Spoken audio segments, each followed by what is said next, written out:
Hello, my name is Andrew Riolo. I am a pilot and an aviation attorney.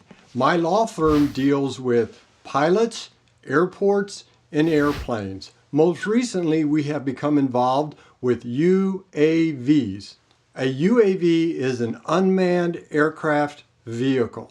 This is the first in a series of videos which will deal with UAVs. This video is about the do's and the don'ts of flying an unmanned aircraft vehicle. We're going to define a UAV. We have discussed what a UAV is. Secondly, there is a drone. A drone is for military purposes. There is another term which the FAA is using, and it is SUAS, a small unmanned aircraft system. The operative word throughout this is aircraft, because aircraft gives the FAA the ability to regulate this and the federal government to have preemption in everything that occurs with a UAV, an SUAS, or with a drone. As I was taught in the Air Force then, let us start with the basics. Let's define SUAS, a small unmanned aircraft system. The basics of that system are flown strictly for hobby or recreational use, sustained flight within a line of sight, follows safety guidelines, both federal and state and local. The safety guidelines are 5 miles away from a control tower and below 400 feet AGL. It has to weigh 55 pounds or less. The rules that are in place now are from a 1981 advisory circular and from the 2012 FAA Modernization and Reform Act. Everyone agrees that the flying a UAV or an SUAS for profit is a revenue stream greater than the flow of the Mississippi River. Billions of dollars are to be made in the profit of flying an SUAS. But the only way today that you can fly your UAS is if you get one of the following three from the FAA. First is a COA, a certificate or waiver of authorization. Second is an airworthiness certificate. Third is an issuance of an exemption. A COA is restricted to government entities, police, fire, and border patrol. They must show that they are able to conduct safe operation in national airspace. Secondly is an airworthiness certificate. This is an expensive process. This is a lengthy process costing hundreds of thousands of dollars. It is normally restricted for the process of the production of commercial aircraft, typically undertaken by aircraft manufacturers. Third, an issuance of exemption. An issue of exemption is where you want to be if you want to fly your UAS for a profit. An issue of exemption has been granted to 28 entities to date.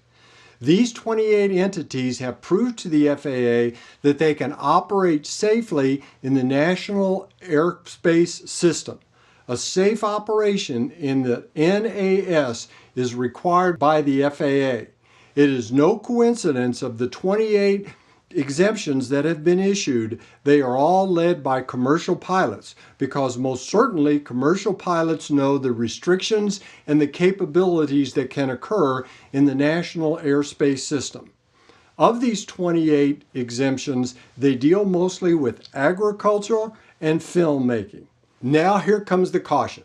If you are flying your UAV or your UAS for a profit, stop.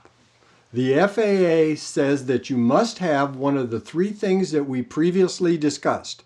If you do not have an issuance of exemption, you are operating illegally. You are not licensed to operate commercially to make a profit on that. If you film for a real estate company, if you do aerial surveillance of any type, and you do not have an issuance of exemption, the FAA then can find you and the entity that you work for liable. If the video that you have is out in the public domain and the FAA is able to view that, they will then contact the entity that put it on the public domain and therefore they will request who the person was that was filming it with their UAV. This person will then receive a letter from the FAA. Here is an example of that letter. It is a form letter, and many of them have been sent out. The law firm hears from many UAS operators that it is okay to operate for hire and profit, and cite the recent case of the Administrator versus Perker. Administrator versus Perker, NTSB docket CP 217, July 18, 2013. Administrative Law Judge Patrick Garrity ruled in favor of the UAV for hire operator Preker, writing that there is no enforceable FAA rule or federal regulation applicable to UAS. However, the judge has been overruled by the NTSB on appeal.